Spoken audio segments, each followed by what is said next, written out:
아멘.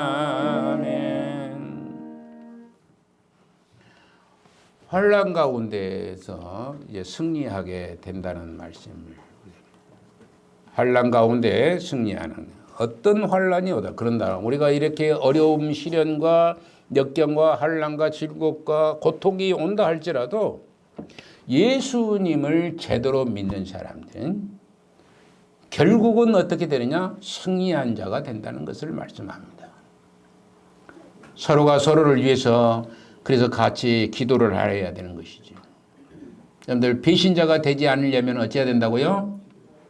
이웃을, 옆에 사람들을, 우리 성도들 이름을 다 불러가면서 기도를 해야 돼요.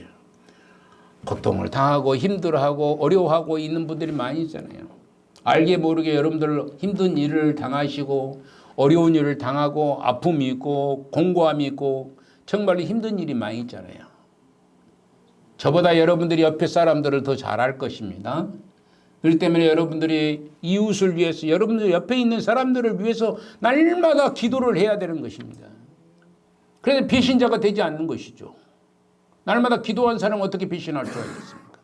날마다 기도한 사람이 어떻게 이제 믿음이 낮아질 수가 있고 악해질 수가 있겠습니까? 날마다 하나님 앞에 간절히 구하고 또 구하고 그래서 이웃을 위해서 날마다 기도할 때에 옆에 사람 손 한번 잡아봅시다. 사랑합니다. 사랑합니다. 여러분들이 사랑하는 그런 마음 가지고 있으셔야 돼요. 그러면 절대 배신하지 아니하고 환난을 극복할 수 있는 능력의 소유자가 될 줄로 믿습니다. 환난을 극복할 수 있는 자가 되는 거예요. 서로 사랑할 때에. 이 모든 일에 우리를 사랑하신 이로 말미암아 우리가 넉넉히 이기느니라, 이렇게 얘기합니다. 이 모든 일에 우리를 사랑하신 이로, 우리를 사랑하신 이가 누구냐? 우리 주 예수 그리스도로 말미암아. 그래서 우리 안에 누가 계신다고요? 예수 그리스도가 살아 계시니까, 여러분들 안에 예수 그리스도가 살아 계신 그 안에서 우리가 이웃을 사랑하는 때에 아름다운 결실이 맺어지게 될 줄로 믿는 겁니다. 넉넉히 이긴다는 거예요. 가슬아슬하게 이긴 게 아니고 넉넉히 이긴다는 것입니다. 넉넉히 이기는. 여러분들, 아슬아슬하게 이기면 얼마나 마음 졸입니까? 축구를 여러분들 보시는 분들 보면은 그죠, 1대0으로 이기고 있습니다. 근데 상대방이 굉장히 이제 공격을 가하고 아주 가슴 졸여요. 가슴이 졸여가지고 와, 어떻게 되지? 저렇게 한 골 넣어버리면 이제 질지도 모르는데 이런 생각을 가지잖아요. 그런데 한 5대 0으로 딱 이기고 있으면 어쩝니까? 마음 편안한 마음으로 어째요? 텔레비전 볼 수 있는 것이고, 또 축구는 볼 수 있고, 또 뭐 야구도 그렇게 볼 수 있는 것이고, 마음 편안하게 넉넉히 이길 수 있는 자가 돼야 됩니다. 넉넉히 이긴다는 것은 바로 그런 표현을 얘기하고 있는 것입니다. 여러분들이 넉넉히 이길 수 있는 그런 하나님의 사람들이 되시기를 간절히 바라는 것입니다. 우리 주변에 일어나는 모든 일들이 우리와는 관계없는 일이 아니라 우리 주변에 일어나는 모든 일이 우리와는 관계가 있다는 거예요. 관계가 있는 것이야. 이 모든 일을 통해서, 이 모든 일 가운데에서 우리를 사랑하시기로 말미암아 우리가 넉넉히 이기게 되는 것입니다. 주변에 일어나는 모든 일이 나하고는 아무 관계가 없는 것이 아니라 관계가 확실히 있는 거예요. 내 이웃을 통해서 넉넉히 이겨나가는 그런 복된 자가 될 수가 있게 되는 것입니다. 이런 일에 대해서 히브리서 기자도 동일한 증언을 하고 있는 것입니다. 히브리서 한번 볼까요? 히브리서 한번 굉장히 길어요. 한번 읽어봅시다. 또 어떤 이들은 조롱과 채찍질 뿐만 아니라 결박과 옥에 갇히는 시련도 받으며 돌로 치는 것과 톱으로 켜는 것과 시험과 칼로 죽임을 당하고 양과 염소의 가죽을 입고 유리하여 궁핍과 환난과 학대를 받았으니 이런 사람은 세상에 감당하지 못하느니라. 그들이 강야와 산과 동굴과 토굴에 유리하였느니라. 하나님을 믿는 사람들이 이렇게 어려운 시련을 당했지만은 결국에는 승리한다는 것을 말씀하고 있습니다. 성경에 기록되는 사람들, 의인들에 대해서 얘기한 거예요. 믿음의 사람들을 얘기할 때 이 얘기를 하고 있는 것입니다. 믿음의 사람들이 전부 다 이런 시련과 환난과 고통을 당하고 톱에 켬을 당했다. 톱에 켬을 당했다. 톱으로 잘라서 죽였다는 것이죠. 생각만 해도 아찔하고 넘어질 것 같지 않습니까? 그런데 이런 사람이 믿음으로 이겼다는 것을 얘기하고 있는 것입니다. 승리자가 된다는 것을 말씀하고 있습니다. 오늘 우리의 삶에 있어서 이러한 것들이 직접적으로 부딪혀오는 것은 않는다 할지라도 그런 것이 성도들의 길이 아니라고 생각하는 것은 아주 짧은 생각입니다. 우리들에게도 언젠가 이런 일이 다가올 수도 있다는 얘기예요. 지금 시대는 그런 시대가 아닐 수 있겠지요. 그러나 이 시대 속에서도 우리나라는 그런 일이 아니다 할지라도 우리 주변의 나라 애들 중 또 다른 나라에서도 엄청난 이런 시련과 환난과 역경이 다가오고 있다는 것입니다. 우리가 지금 넓은 세상을 바라볼 때에 우리의 지체가 된 성도들이 당하고 있는 고통을 함께 느껴볼 수 있다면 그것은 믿음의 고귀한 재산이 되는 것입니다. 이 전 세계적으로 볼 때 지금 예수님 때문에 당하는 고통을 당하는 사람들이 엄청나게 많습니다. 죽임을 당하는 사람들이 엄청나게 많습니다. 선교사들이요 가서 팔을 잘라주고 내가 너 먹고 싶다 그러거든요. 그들은 사람을 잡아먹는 사람 고기를 먹는 사람들이 있어요.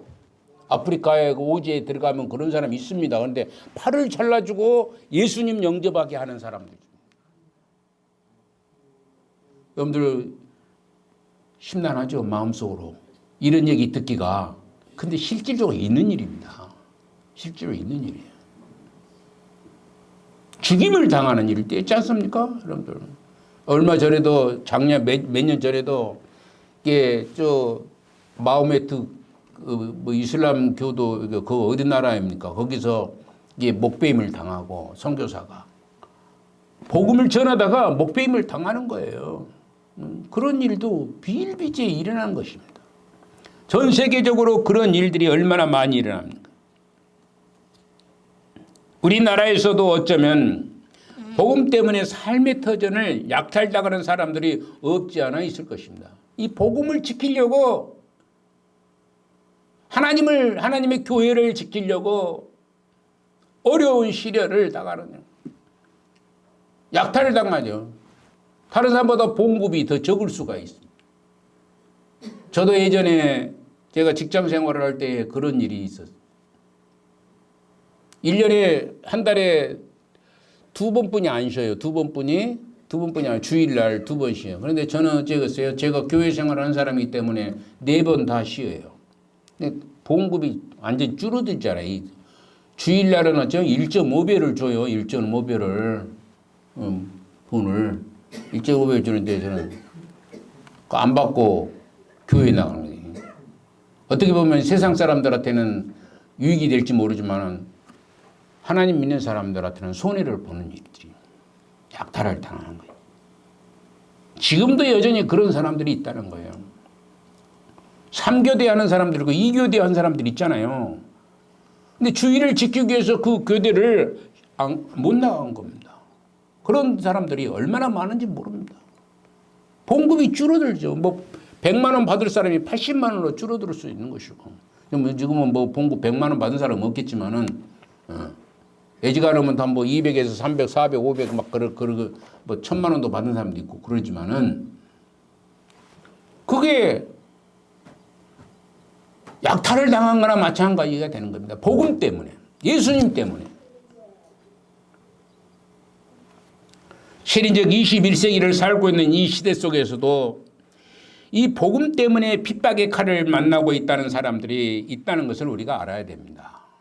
복음 때문에 핍박을 당하는 사람이 많다는 거예요. 우리는 평안히 앉아서 예배드리고 말씀 듣고 가면 오늘 내가 편안한 가운데 예배드렸으니까 좋구나 하고 그럴지 모르지만은 이걸 예배를 드릴 수 없는 처지에 하나님 앞에 서는 경우들이 얼마나 많은지 모릅니다.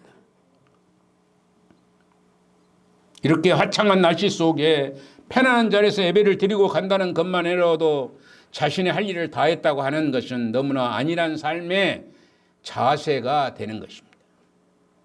성도들이 기도할 때는 온 땅이 흩어져서 고난당하는 또 환난당하는 유리하는 교회를 위해서 그래서 기도를 해야 하는 것입니다. 여러분들이 기도하십시다. 우리는 그래도 편안한 가운데서 예배를 드리고 있잖아요. 그러나 엄청난 고난을 당하는 사람들이 아직도 많다는 거예요. 21세기에 와서도. 22세기의 때는 더 많을 수도 있는 것입니다. 때가 가까우면 가까울수록 더 고난, 더 어려운 시련이 있을 수가 있다는 것이죠. 그래서 이 시대에 교회가 힘들어요. 힘들어집니다. 어쩌면 힘드니까. 교회 다니면 힘들어. 목사님들도 줄어들어가지고 예전에는 교회 하나 비면은 우와 하고 한 10대 명이 줄을 서요. 목사님들 10대 명이 서는데 지금 이쪽에 옆에 교회에는 지금 5개월 반째 지금 교회가 비어 있는 거예요. 목사님이 안 들어오는 겁니다. 5개월 반. 왜? 목사님들이 없어요. 왜? 신학교에 학생들이 줄어들어 버렸거든요. 등록을 안 해버리니 학교를 안 다녀버리니. 그래가지고 뭐 이번 총회에는 뭐 누가 얘기하기를 뭐 목사님들 정년을 연장을 해야지 이게 뭐 어떻게 교회가 운영이 될지 말지 한다고.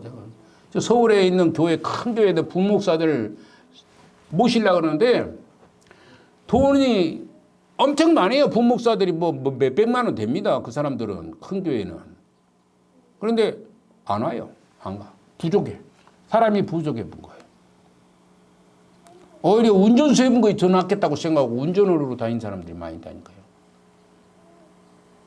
시골에는 또 뭐 누가 옵니까? 얼마나 또. 저도 마찬가지로 제 후임자를 열심히 한번 찾아보고 있는데 없어요. 여러분들 그래서 어찌 해야 된다고? 기도를 많이 해야 되는 것입니다. 이 상황이 이런 상황이 되어버린 거예요. 시대가 악해져 버린 거예요. 마음이 악해져 버린 거예요. 뭐 우리가 총칼로 우리가 유업은 당하지 않는다 할지라도 사람들 마음이 악해져 버린 거예요. 하나님을 멀리해 버리고 믿지 않는 사람들이 많아져 버린 것입니다. 1000만 기독교인들이 지금은 600만 정도로 줄어들어 버렸으니까 엄청나게 줄어들어 버린 거 아니겠어요? 반 정도로 줄어들어 버렸습니다. 왜냐하면 악하니까 마음이 약해져 버린 겁니다. 이제 먹을 만큼 먹을 수 있다는 얘기입니다. 살 만큼 살 수 있다는 얘기입니다.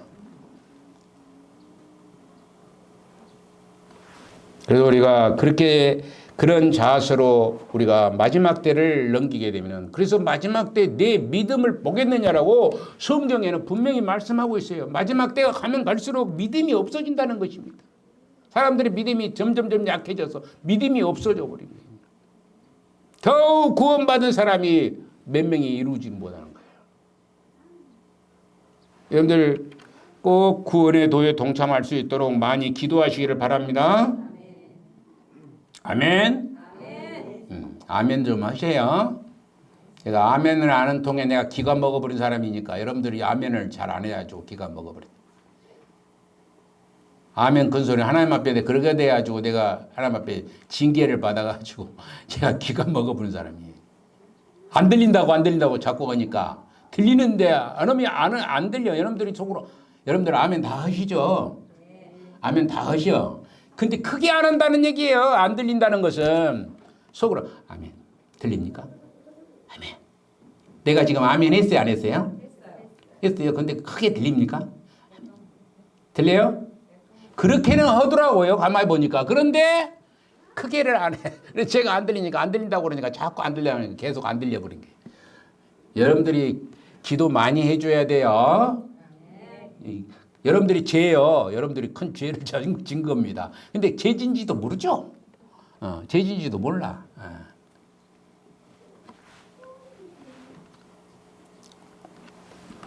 그래서 우리가 고통당하고 환난당하고 어려움 시련에 있는 사람들을 위해서 기도를 해야 돼. 우리 교회 성도들끼리도 이렇게 어려움이 있는 사람들을 위해서 기도하고, 특별히 우리 나순이 성도님 이렇게 힘들고 어려울 여러분들 기도를 많이 해야 될 줄 압니다. 알았습니까? 기도 많이 해야 돼요. 생명 걸고 기도해 주셔야 돼요. 저는 우리 나순이 성도님을 해서 나오신 뒤에 얼마나 감사한지, 아침에 새벽에도 2번 기도해요. 다른 사람 전부 한 번만 기도해 줘요. 근데 새벽에도 나와서 아침에 2번 기도하고, 또 저녁에 기도할 때 또 기도하고 그럽니다. 박철임 집사님을 위해서 기도하는데 말을 안 듣네. 박철임 집사님을 위해서 기도하는 말을 안 들어. 우리가 열심히 어려움을 당하고 힘든 사람들을 위해서 기도하십시다. 칼을 들고 있는 자가 우리의 생명을 위협한다 할지라도 그가 정권을 가지고 행사하지는 못합니다. 그가 칼을 들고, 지금 붉은 말이 쫓아와서 그들이 칼을 들고 행사하는데 정권을 행사하지 못해요. 하나님께서 허락하시지 아니하면 너희 머리털 하나라도 상하게 할 수 없다라고 분명히 말씀하고 계세요. 그렇기 때문에 하나님이 허락하신 것만 하는 거예요. 사단이 아무리 권세가 센다 할지라도 하나님이 허락하신 것만 하는 겁니다. 허락하지 않는 것을 자기가 올건을 할 수가 없어요. 그렇기 때문에 욥을 하나님께서 이렇게 시험을 하는 거예요. 욥에게 시련을 주고, 그러는데 뭐만 취하지 말라? 생명만 취하지 말라 그랬어요. 근데 별짓을 다 했는데도 이제 욥이 얼마나 믿음이 좋았던지, 그 고통 가운데서도 하나님을 멀리하지 아니하고 하나님께 가까이 가려고 애를 쓸 때 하나님께 회복해 주셨어요. 회복해 주신 걸 볼 수 있습니다. 하나님은 그런 하나님이세요. 마지막에 들어쓰시는 분이 하나님이신 거예요. 지금 힘들다고, 지금 어렵다고, 지금 공고하다고 좌절하거나 넘어져 버리면 끝나버린 겁니다. 그런데 끝까지 하나님께 붙들고 기도하고 용서를 구하고, 자기의 죄를 용서를 구해야 돼요. 자기 죄를 용서를 구하고 기도할 때 하나님께서 들어쓰시는 역사가 있게 될 줄로 믿습니다. 전능하신 이렇게 하나님, 검으로서 우리를 정화시켜 나간다는 사실을 우리가 유념을 해야 돼요. 사단도 하나님의 도구입니다. 사단도 하나님의 도구이기 때문에 사단이 우리에게 어려움을 주는 것은 우리에게 뭔가 문제가 있다는 얘기가 되는 겁니다. 그렇기 때문에 그것을 이기고 나가야 되는 것이고, 회개하고 용서를 구할 수 있는 자가 되어야 되는 것입니다. 핍박자의 칼은 전능자의 뜻을 조금도 거스릴 수가 없습니다. 이 모든 일에 우리를 사랑하시는 이로 말미암아 넉넉히 이긴다라고 말씀하고 있습니다. 이 진리에 여러분들이 서 있기를 원하는 것입니다. 이 모든 환난으로부터 도망가서 어디로 가는 것이 아니라, 이 모든 환난이 극심해진 자리에 섰을지라도 이 환난 가운데서 우리가 넉넉히 이기는 그런 성도들의 입장이 되어야 되는 것입니다. 우리 모두는 주님의 보호 아래 있습니다. 전지전능하신 하나님께서 우리와 늘 함께 하십니다. 우리가 평안할 때나 공고할 때나 힘들 때에도 우리를 떠나본 적이 한 번도 없습니다. 그러므로 우리 성도들께서는 주 하나님께서 모든 것을 맡기시고 또 기도하는 능력의 종들이 되어야 될 줄로 믿습니다. 이 믿음을 여러분들이 끝까지 소유하시기를 주님의 이름으로 축원을 드리는 것입니다. 거룩하시고 사랑이 많으신 아버지 감사합니다.